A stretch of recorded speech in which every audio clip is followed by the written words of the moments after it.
तो यहाँ पे देख लेते हैं 7 इंपॉर्टेंट पॉइंट है। फर्स्ट वन है express offer, implied offer, specific offer, general offer, counter offer, continuous offer and cross offer. ये सारे टाइप्स हम लोग देखने वाले, सारे काइंड्स ऑफ ऑफर देखने, not the type, kinds and classification हम लोग वन बाय वन देखने वाले हैं। तो पहले हम लोग देख लेते हैं एक्सप्रेस ऑफर। एक्सप्रेस ऑफर हम लोग किससे बात बोल सकते हैं, यहाँ पे जो offer, when an offer is made by words, और वर्ड्स स्पोकन में है और रिटर्न में है, इस it is a called an express offer. अगर आपके ऑफर दी गई है बाय वर्ड्स, बोल के दी गई या रिटर्न में दी गई है, तो यहाँ पे हम लोग बोल सकते हैं ये एक्सप्रेस ऑफर है। एंड देन इम्प्लाइड ऑफर हम लोग देख लेते हैं। इम्प्लाइड ऑफर यहाँ पे देख लेते हैं, by the conduct of parties और सर्कमस्टांसेस। यहाँ पे हम लोग देख लेते हैं कि जब हम डॉक्टर के कैबिन्स में जाते हैं, वहाँ पे कोई अगर पर्सन बीमार पड़ा हुआ है, तो यहाँ पे हमको ऑफर देने की ज़रूरत नहीं, by conduct and by circumstances से ही पता चलता है कि वो पार्टी आपको मतलब हॉस्पिटल में आई तो कुछ ना कुछ बीमारी होगी या कुछ ना कुछ उससे दवा चाहिए होगी, इसीलिए। तो ये इम्प्लाइड ऑफर है। उसके बाद में आप ये नहीं बोल सकते कि डॉक्टर साहब मैंने ऑफ़र ही नहीं दिया, आपने कभी एक्सेप्ट ही नहीं किया, तो मैं पैसे क्यों पे करूँ। Once you enter into the doctor's cabin you have to pay for them. So ये एक प्रकार का इम्प्लाइड ऑफर हो जाता है। Then we will see the specific offer. Specific offer का मतलब क्या होता है, specific offer is an offer which is made to a specific or as a certain person. In this case the person to whom the offer is made is only liable to accept the offer. यहाँ पे क्या होता है, एक specific person होता है, उसको offer दी जाती है, और that person is a certain person होता है। और यहाँ पे who is liable to accept, जिसको ऑफर दिया गया है स्पेसिफिकली, वही पर्सन वो एक्सेप्ट करने के लिए लाइबल होता है। तो यहाँ पे एग्जाम्पल हम लोग देख लें, an offer to sell his bike to be certain cost. यहाँ पे एन ऑफर बी को दी गई है, तो who is responsible for the acceptance, B is only one person, क्योंकि यही अ सर्टन पर्सन है बी। तो ये हम लोगों ने देख लिया। Then we will see the general offer. General offer क्या होती है, when an offer is made to the public at large। ये क्या होता है, पब्लिक एट लार्ज के लिए होता है। It is called a general offer. This is a offer may be accepted by any one.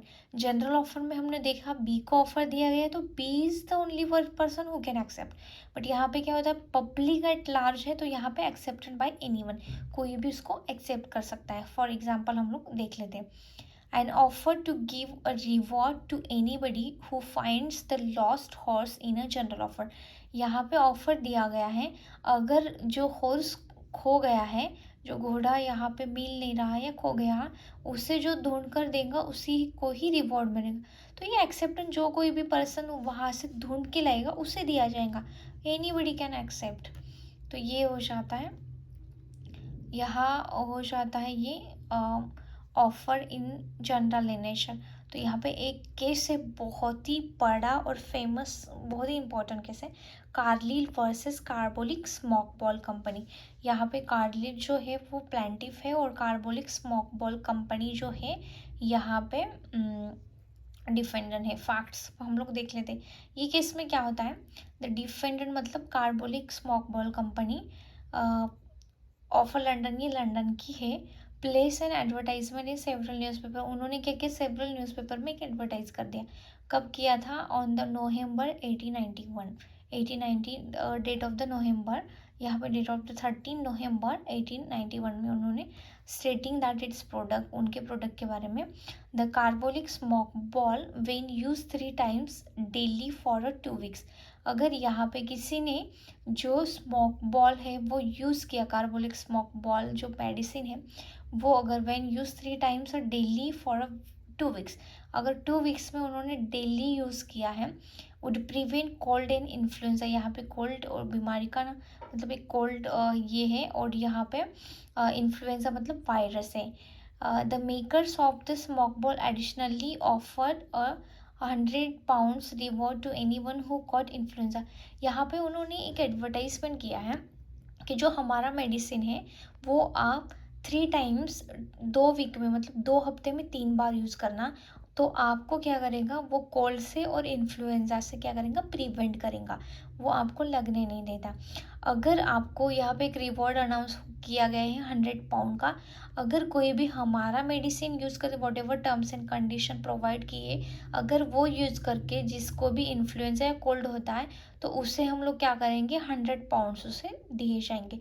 और वो उन्होंने श्योरिटी के लिए उन्होंने बैंक में ट्रांसफ़र भी कर दिए हैं 100 पाउंड्स। तो यहाँ पे हम लोग देखते हैं जो प्लेंटिफ है, लीली कार्लिल है, तो उन्होंने क्या किया है, वो स्मोक बॉल है उसने घर पे लाया, and she brought a smoke ball and use it as a directed. उसने क्या किया, जो भी न्यूज़पेपर में डायरेक्शन दिए गए थे उसके हिसाब से उसने यूज़ किया। Several weeks after she began using the smoke ball plaintiff caught influenza. उन्होंने क्या किया, वो मेडिसिन लाया और यूज़ करना स्टार्ट किया, whatever direction given by paper या whatever given direction by the company. तो यहाँ से उन्होंने यूज़ किया, वैसे जैसे ही यूज़ किया उसने थोड़े हफ्ते के बाद में उनको क्या हुआ, कफ भी हुआ एंड देन इन्फ्लुएंजा भी हुआ। बट यहाँ पे लिखा था अगर किसी को भी इन्फ्लुएंजा या कोल्ड होता है तो उसे क्या करेंगे, हम लोग रिवॉर्ड करेंगे 100 पाउंड। इसीलिए जो कार्डलील है उसने कंपनी के ऊपर केस दर्ज किया कि वो 100 पाउंड मुझे मिलने चाहिए। तो यहाँ पे कंपनी क्या करता है, क्योंकि उन्होंने क्या किया था, डायरेक्शन भी यूज़ किए थे, और ये जनरली ऑफर दिया गया है, कोई भी एक्सेप्ट जो भी टर्म्स एंड कंडीशन फुलफिल करेगा वो पर्सन है एलिजिबल टू गेट बेनिफिट। तो इसीलिए यहाँ पे जो लीली कार्डलील है उसने, प्लेंटिफ ने fully terms and condition follow किए, उसके बाद में उसको इन्फ्लुएंजा एंड कोल्ड्स हुआ, इसलिए उन्होंने केस दर्ज किया है कि मुझे 100 पाउंड चाहिए। तो कोर्ट ने क्या हेल्ड किया, हम लोग देखते हैं। यहाँ पे डिफेंडेंट्स अपील वॉज डिसमिस, जो डिफेंडेंट का अपील था वो डिसमिस हो गया, and plaintiff was entitled to recover 100 pound. तो यहाँ पे उसको मिलना चाहिए, ऐसा कोर्ट ने डिसीजन दे दिया। Now we will see the fifth है काउंटर ऑफर। काउंटर ऑफर के लिए हम लोग एक एग्जाम्पल देख लेंगे। यहाँ पे काउंटर ऑफर क्या होता है, जो ओरिजिनल जो ऑफर रहती उसके टर्मिनेट को वो क्या करती है, काउंटर कर देती है। तो यहाँ पे हम लोग देख लेते हैं। ए ऑफर बी हिज बाइक, ए ने ऑफर किया कि मेरी बाइक 11,000 में आपको दे रहा हूँ, तो आपको लेनी है क्या। तो बी ने क्या किया, मैं 11,000 में तो नहीं ले सकता, बट मैं आपको ऑफर करता हूँ। The counter offer is that, कि मैं आपको काउंटर ऑफर देता हूँ, अगर 10,000 में तुम देते हो तो मैं ले लेता हूँ। So that is nothing but counter offer. Counter offer by the offeree terminate the original offer. यहाँ पे क्या करता है, वो टर्मिनल तो ओरिजिनल ऑफर को टर्मिनेट करता है, और यहाँ पे सम क्या करता है, कंडीशंस और क्वालिफिकेशन वहाँ पे चेंज कर देता है। तो ये हो जाता है आपका counter offer. Now we will see the last one, not the last one, last second one, cross offer. Cross offer भी ऐसे होता है, एक एग्जाम्पल के थ्रू हम लोग समझ लेते हैं। अ स्मॉल यहाँ पे एक स्मॉल कंपनी है, ये वांटेड टू सेल, एक एग्जाम्पल के जरिए मैं काउंटर ऑफर आपको समझा देती हूँ। यहाँ पे आइडेंटिकल ऑफर होते हैं वो। Counter offer is nothing but एक कंपनी है जो स्मॉल कंपनी है, वो क्या करना चाहती है, वो कंपनी खुद को बेचना चाहती है बड़ी कंपनी को, और बड़ी कंपनी भी उसको लेना चाहती है, और छोटी कंपनी जो भी अमाउंट डिसाइड किया है उसमें ही एग्री होती है बड़ी कंपनी।